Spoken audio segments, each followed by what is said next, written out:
J'avais un rêve. J'avais un rêve depuis longtemps. Marcher dans le désert.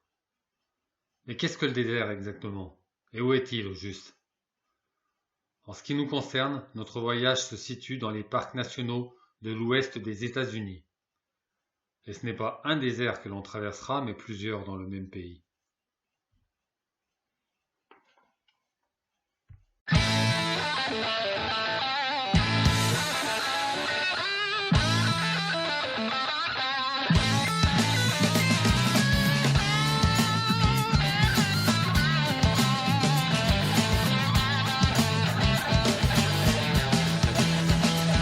She was a gambling woman. She loved to shoot the dice. She had to go into her right and play control. Notre circuit débute à Las Vegas, dans le Nevada, où dès la descente de l'avion et avant même la sortie de l'aéroport, nous sommes mis au parfum. Machine à sous, casino, roulette, musique. Las Vegas, ville au milieu du désert qui nous montrera très rapidement le paradoxe américain. Mais notre arrivée tardive à l'hôtel ne nous permettra pas d'en voir beaucoup plus ce soir, si ce n'est encore des casinos et la vie nocturne à travers les avenues illuminées.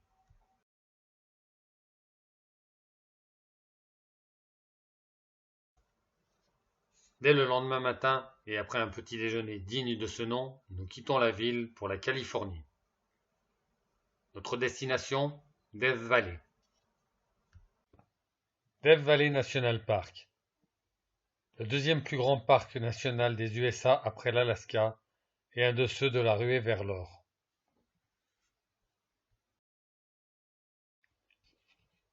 Les paysages y sont très variés. On y passe de canyons aux dunes de sable, du désert de sel aux montagnes volcaniques. Deux choses y sont essentielles pour survivre, l'eau et l'essence. Car Death Valley ne compte qu'une seule oasis et seulement 3 stations-service. Les températures peuvent y être extrêmes, comme celle relevée en 1913 à 56,7 degrés Celsius, mais peuvent chuter jusqu'à moins 10 degrés Celsius en plein hiver.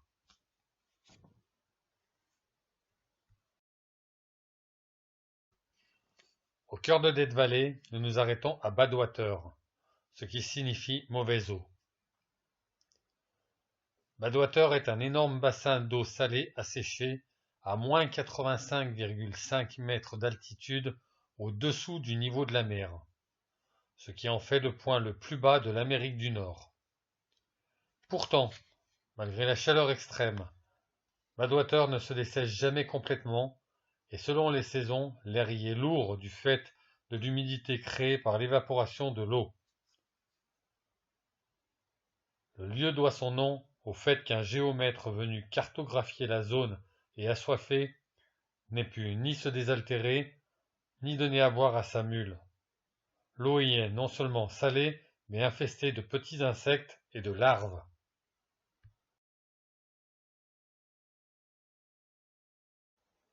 À quelques kilomètres de là, Stovepipe Wells Village, étape d'une nuit idéale pour se sentir au cœur de l'aventure américaine, avec son saloon, son General Store et ses nombreux bikers.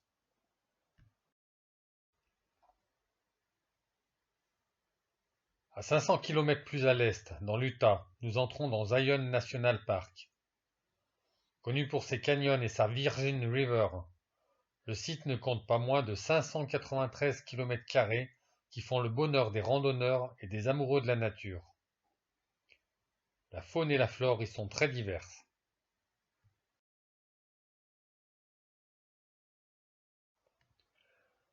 Territoire habité successivement par plusieurs tribus nomades entre le 5e et le 12e siècle, et par la suite occupé par les premiers explorateurs européens à la fin du 18e et les Mormons au milieu du 19e, le site devient Zion National Park le 19 novembre 1919.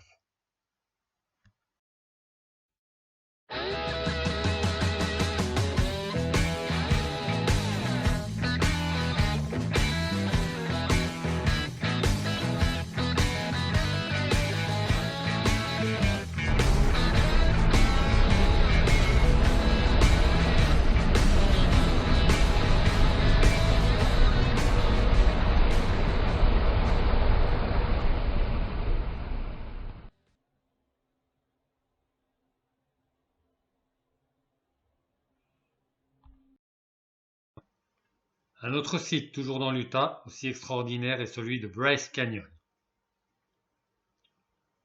Du haut du plateau boisé, on découvre subitement ce dédale de cheminées de fées que les Indiens appelaient des hoodoos. Une de leurs légendes raconte que ce serait un peuple changé en pierre.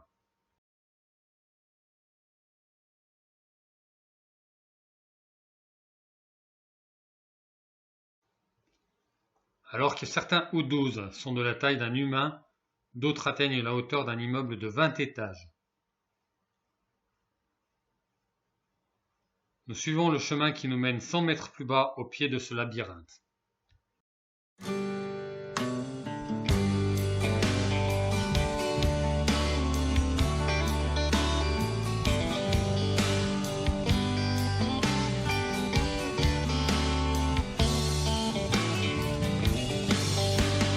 Well, it feels like raining, God-forsaken town. Thinking about my mother, buried underground.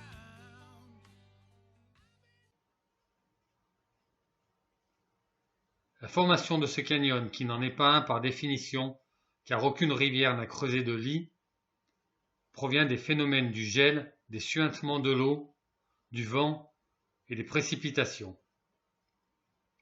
Un travail méticuleux de plusieurs dizaines de millions d'années.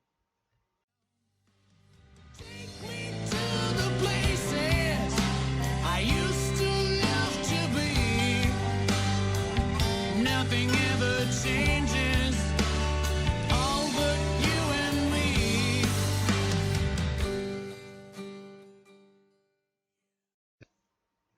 Certains arbres atteignent malgré tout le sommet de ces blocs. Mais gare à la nature qui reprend ses droits. Les orages y sont tout aussi violents que la foudre, et de nombreux hectares de forêt en ont fait les frais.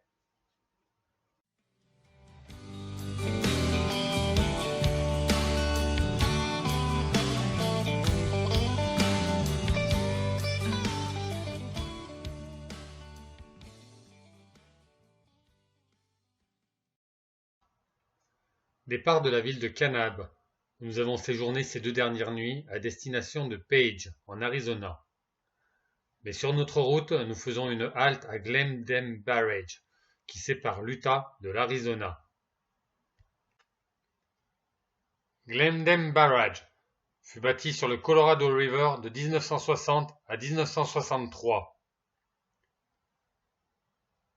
Il est le 4e plus grand barrage des États-Unis. Le toit de la centrale électrique est recouvert de 8000 m² de gazon afin de refroidir les turbines. En amont du barrage se trouve le lac Powell, qui atteint jusqu'à 300 km de long quand son niveau est au plus haut. Il ne compte pas moins de 396 canyons et un volume de 16 km³ d'eau, utile à 24,5 millions d'habitants sur 6 États différents. Il a fallu 17 ans pour le remplir. Des chiffres difficilement croyables. Et pourtant. Une chose amusante. Le Colorado séparant les 2 États, nous basculons d'une heure. Et à force de traverser d'un État à l'autre, on est un peu perdu. À quelques kilomètres de là, et donc en Arizona, se trouve Horseshoe Bend, un magnifique spectacle que nous offre la rivière qui coule 300 mètres plus bas. Les falaises y sont abruptes et sans protection. De l'autre côté, c'est l'Utah. À la mi-journée, nous arrivons à Page, dans l'Arizona. Mais le temps de poser nos valises à l'hôtel, nous voici déjà repartis en Jeep pour la visite d'Antelope Canyon. Antelope Canyon est une gorge de grès de 1 km de long, creusée au fil du temps par l'eau et le vent. Elle est si étroite par endroits que seuls quelques rayons de soleil y pénètrent et nous offrent un spectacle de couleurs ahurissant. Le site appartient aux Indiens Navaros, qui disaient « La nature n'appartient pas à l'homme, c'est l'homme qui appartient à la nature. »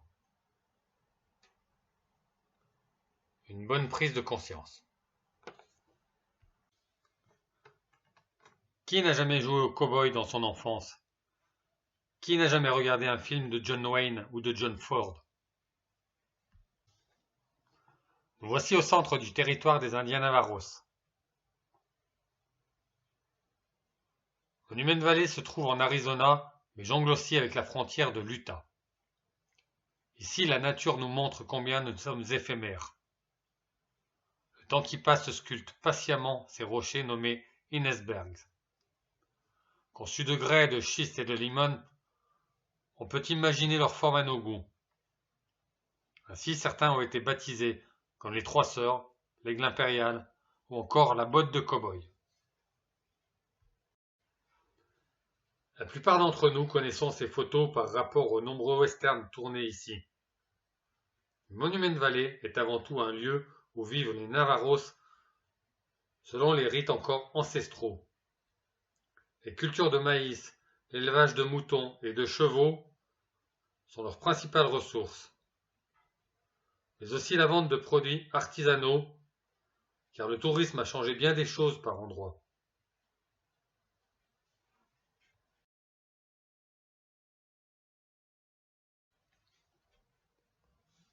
Ici, le fait de se lever tôt, c'est un cadeau de la vie.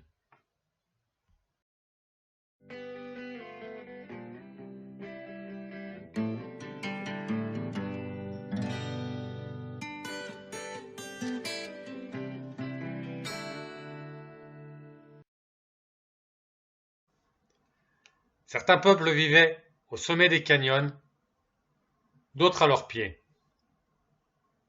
Mais dans l'État du Colorado, il est un peuple qui vivait dans les canyons. Mesa Verde est un village troglodyte que les Amérindiens Anasasis, ancêtres des Pueblos, ont construit et habité entre le VIe et le XIVe siècle. Outre le fait qu'ils vivaient de l'agriculture et d'un peu d'artisanat, nul ne sait au juste quand, où et pourquoi ils sont partis. À ce jour, le mystère persiste.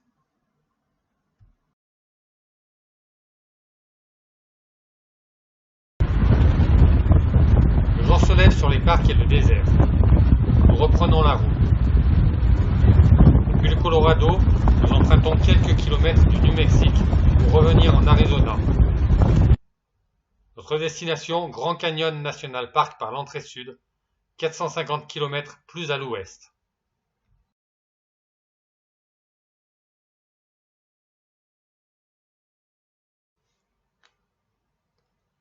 Grand Canyon National Park est l'un des plus vieux des USA. À l'origine, c'était un grand plateau que le Colorado River a creusé. Les falaises les plus hautes ont une profondeur de 1600 mètres, les plus vieilles datent de 1,7 milliard d'années. Des divers points de vue, on admire un gigantesque horizon de montagnes désertiques. Mais le parc est aussi très boisé, et encore une fois, la faune et la flore cohabitent très bien avec les randonneurs.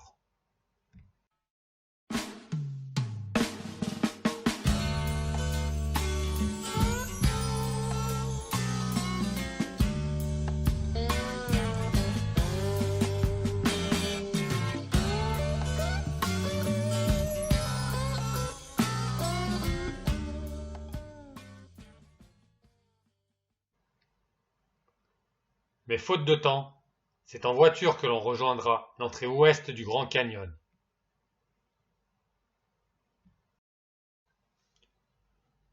Les montagnes et le fleuve y sont tout aussi somptueux, tout aussi féeriques. Mais le site est hélas quelque peu dénaturé par un tourisme de masse. Nous marchons toutefois sur le Skywalk, le pont de verre, surplombant l'abîme. Sensation garantie.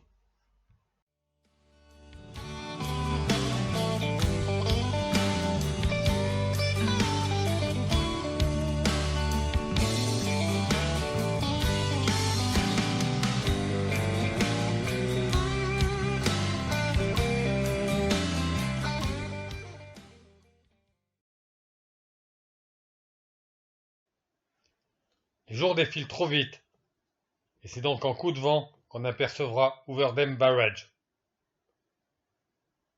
C'est aussi la dernière fois que l'on verra le Colorado River qui sépare ici l'Arizona du Nevada, où nous revenons à notre point de départ.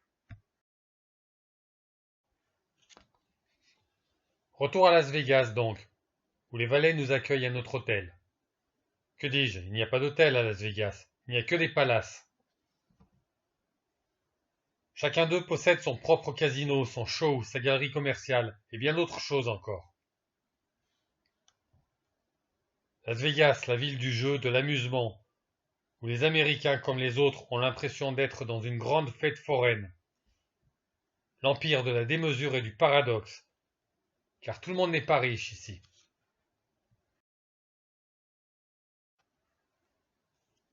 On y retrouve en effet diverses nationalités, et c'est bien normal, car dans cette ville, une bonne partie des continents est représentée.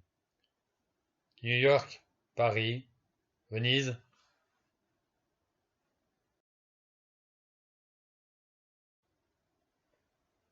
Ici, l'eau est partout. Fontaines, lacs artificiels, piscines. On est bien loin du désert et des tribus indiennes. Et pourtant pas si loin.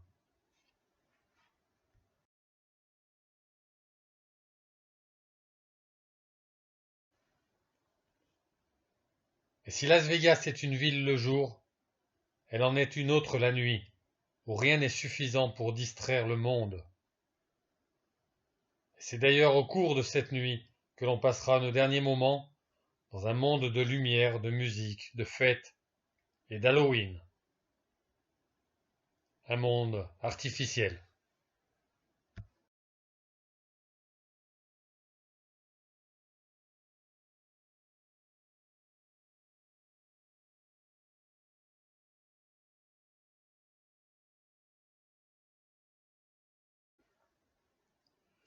C'est le cœur serré que je me réveille ce matin.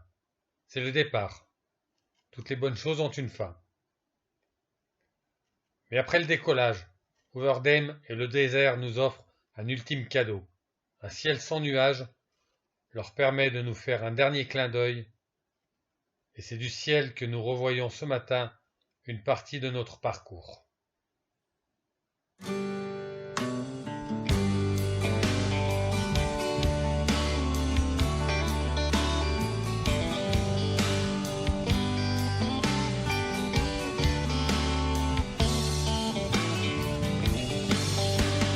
Well, it feels like raining.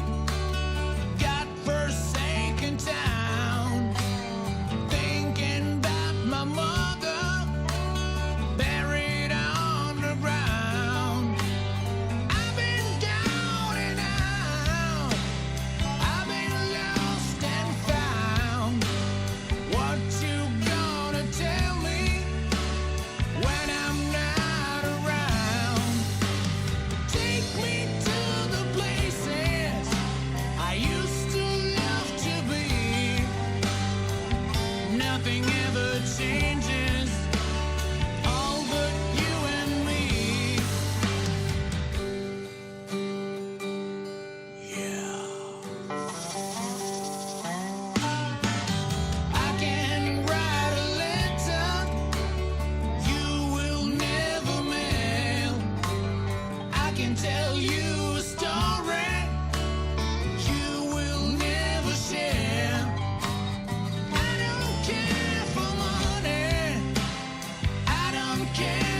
nothing ever